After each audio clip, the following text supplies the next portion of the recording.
We hope you enjoy state-of-the-art story. I was using domestic from work after I needed to prevent by way of the Red Pass to donate blood, something I do approximately every 3 months. After scheduling a time, I went in and registered watching for my flip. They ran my card through the PC and requested all the stupid questions properly. I bet they're not completely silly, but I always sat there pronouncing no till we were given via the whole listing. Identification donated 6 gallons before, so it became nearly usually the same. I'd in no way been inside the sanatorium or abroad, so it was quite truthful for me. The most effective man or woman I would had intercourse with inside the last 2 decades was my wife, with whom I would spent 18 years. Sure, we had intercourse earlier than marriage, like every person else inside the international. Besides, the questions about sex have been quite straightforward too. No venereal illnesses, no HIV, no different sexually transmitted sicknesses. I knew the nurse usually felt awkward asking me a lot of these sexual questions, however it was her process, and we moved on to the regular tick list. Then she said she'd be returned. After checking the up-to-date donor list, she back and checked out me, decreasing her head. What's incorrect? Mary? I asked. Do I have low iron or something else? She checked out me and asked if I was associated with Judy Lawrence. I answered. Of direction. Mary, she's my wife. You understand that. What's the trouble? Mary. Jim Judy came in this morning to donate blood, but she was rejected. What's that got to do with me? Mary. Jim. I don't know how to say this exactly, but according to her form, she had sex within the last 3 months with someone who tested positive for HIV this morning. That means everyone she's had sexual contact with could have been infected and won't be able to donate blood for 12 months. I'm really sorry. Jim, wait a second, Mary. Did she just come here and tell the Red Cross representatives that? No, Jim. When someone goes to a doctor or hospital and is found to be a carrier of the virus, they're asked to provide the names of people they've had sexual contact with in the last year. This list is confidential but is provided to the Red Cross so we can monitor infected blood. So, Mary, are you saying that my beloved wife was on that carrier list? Yes. Jim, the carrier was supposed to contact their sexual partners and inform them that they are carriers so that they could seek medical advice. But according to your wife's form, she was never notified. Who is this carrier claiming to have had sex with my wife, Mary? I'm sorry. Jim, I can't tell you because you didn't have sex with this person. You're the second contact and you'll have to find out about it from your wife. I'm really sorry. Jim, I just can't say. I hope you understand, just like I can't mention your name to anyone else. Mary, we've been friends for a long time and I won't insist on this, but what are the chances that I'll get infected?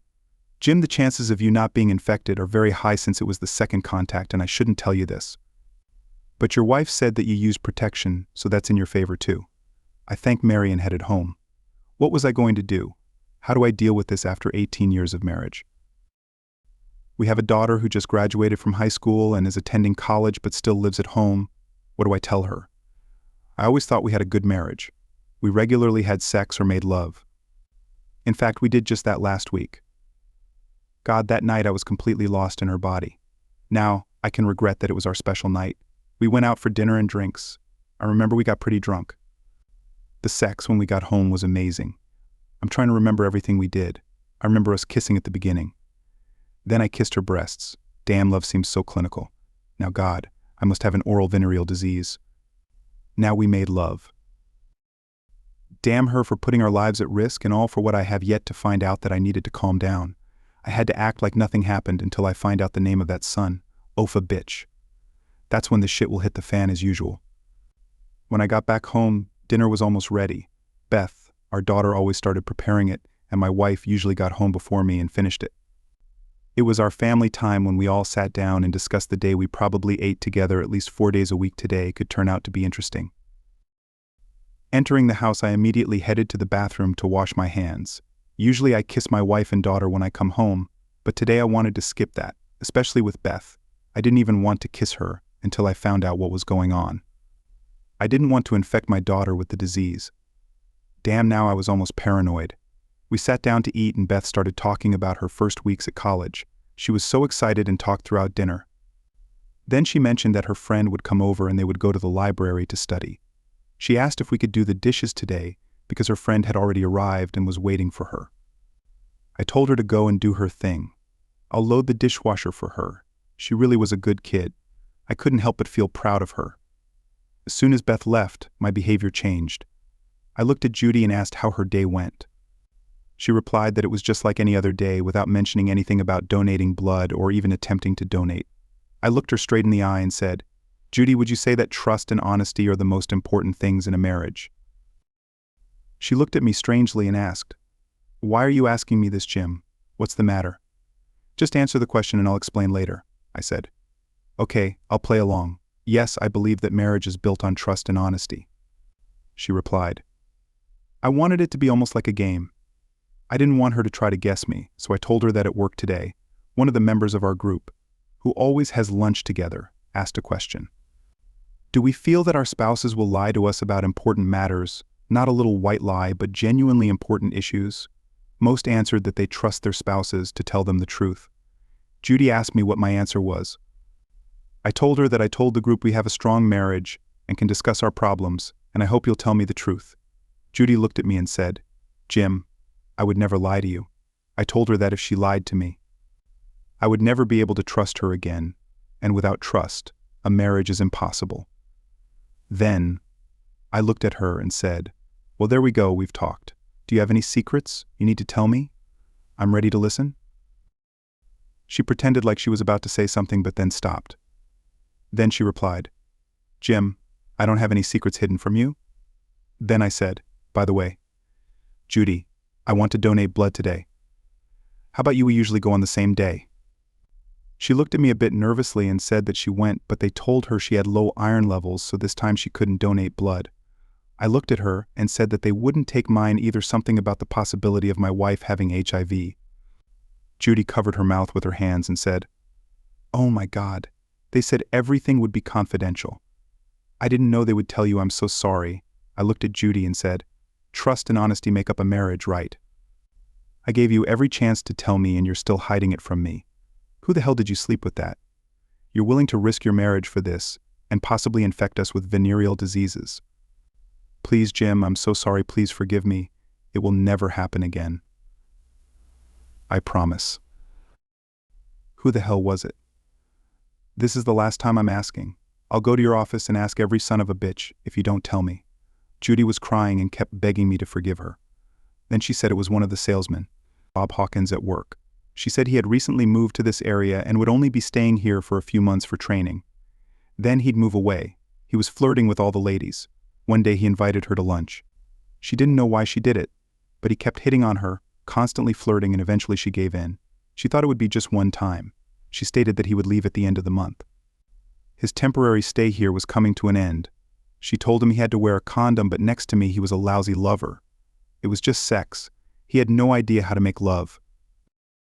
Judy looked at me and said, "Jim, I'm so sorry I cheated on you. This was the only time in our marriage I was stupid and behaved like a schoolgirl. I promised you from the bottom of my heart that I'll do everything possible to make up for my mistake to you. Please forgive me." Judy, at the beginning of our conversation, we both agreed that trust and honesty are necessary to preserve a marriage. You broke both. Even after I gave you a chance to tell the truth, you still lied to me. Now you're saying this has never happened before, since you lied to me just now to my face. I can't distinguish your truth from your lies. You've just destroyed our marriage for both of us. I hope your lover did wear a condom, and that was enough to prevent us from getting HIV. Judy sat on the couch crying while I walked around and packed a couple of suitcases. I told her that we could file for divorce without any grounds for it. We both had good jobs and we were financially stable. We could split all our assets 50-50. She could take care of Beth and I would take care of her college expenses. I told her she could explain everything to Beth because it's her fault and her problem. I'll contact my lawyer and he'll get in touch with her. Sitting in the car, I drove away crying outwardly. I held myself together, but inside I was torn apart. I wanted to throw up 18 years of marriage down the drain, all because of a stupid affair. I booked a room in one of the budget motels for a week. I figured I would be in a better state by then to know what my plans are. I called my boss and told him I had some personal matters to attend to and wouldn't be in until the end of the week. He said it wasn't a problem and that he'd see me next Monday. I called Directory Assistances to find out where Bob Hawkins lived. I called his home and his wife answered. She asked who I was and I told her I was from the health department and needed to talk to him. She said he wasn't home right now but was planning to meet a friend at the local pub. Then she asked, what does the local health department need from Bob? I told her he has HIV and is spreading it around the county. We need to know who he's been in contact with. She was shocked and said that we must have the wrong Bob Hawkins, that he's not from around here. He's married with 2 kids. I apologized and said I hoped she was right, but maybe she'd want to ask him about it when he gets back home. That bastard had a family, and he didn't even tell his wife about it. What a jerk. I headed to the local pub, which was quite empty. On a weekday evening, I noticed a couple in one of the booths and assumed it was probably Bob who was seducing someone's wife. I approached him and asked if he was Bob Hawkins, to which he replied, yes. I told him I work for the health department and would like to talk to him outside if possible. Of course he agreed and told the woman he would be right back. We were about the same height, only he was about 15 years younger. Perhaps that's what attracted Judy to him. Women like to think they're attractive to younger men, US older guys. To hell with us. This made me even angrier. I had an old pair of brass knuckles that I bought at a garage sale. You don't come across those often anymore. When we turned into the parking lot, I punched him. I didn't say a word to him, except calling him a jerk and a bastard. I kept beating him until he was half dead, mostly on the body. I kicked him twice in the balls or near them. Then I hit him in the jaw again. I think I broke it. I was ready to go to jail for this. It was what I had to do while he lay there, bruised and battered. I looked around, didn't see anyone. So I went to my car, returned to the motel, and cleaned myself up. I tried my best to not have any blood on me. I didn't want to risk HIV. The next day I heard in the news that a man had been beaten half to death in the parking lot of a pub in the Lower East Side area. There were no witnesses. The victim had several broken ribs and a broken jaw. He couldn't speak because his mouth was wired shut to hold his jaw in place. They said he had other injuries but didn't specify what exactly. According to reports, no one in the pub noticed anything strange. Perhaps the woman was married and didn't want to get involved. The bartender said he didn't see anything unusual. I contacted my lawyer and made an appointment with the doctor. The next day I talked to Beth. She was in tears and said her mom told her the whole story and wanted to know if I could forgive her. I told Beth that the pain is too real right now. I'm going through with the divorce, but she can reach out to me anytime. I told her to take care of her mom and make sure her mom sees doctors. About 6 months passed. I filed for divorce. It was finalized, and so far neither of us has shown any signs of HIV or any venereal diseases. We were lucky. Not everyone is as fortunate as US Stop. Bob's wife filed for divorce after she underwent testing and is now HIV positive thanks to her loving husband. I have no idea where Bob is now, but he never found out who beat the crap out of him. I guess many husbands wanted to get at him. Several other women in Judy's office also underwent testing. Their data is kept confidential. Judy is doing fine. She calls me from time to talk, always apologizing for her actions. The problem is, she lost my trust, as we've already discussed. Trust is earned, and once lost, it's very difficult to regain. I'm doing okay. Judy kept almost everything except for my personal belongings. She took out a second mortgage on the house and paid me half of its net value, so financially we're both fine. I have a small apartment, but it's just a place to crash. I no longer have a loving home. We see each other occasionally. We have the same friends who hope that someday we'll be together again. At least. Judy takes full responsibility for her actions instead of making a bunch of excuses. Inside, I miss Judy a lot. She was the love of my life, and for what did she ruin it all? I know she asked herself the same question as for sex. I'm almost afraid to engage in it now. It was one of the most enjoyable things in a monogamous marriage. Sex was wonderful, and there were no worries about venereal diseases. I'm very afraid for Beth and afraid of relationships. It's quite a disgusting world. I don't know what the future holds for us, but both Judy and I will have to come to terms with it. Hopefully in another 6 months I'll be able to donate blood again. Thank you for being with us and listening until the end. If you found it interesting, please subscribe, give us a like, and leave your comments.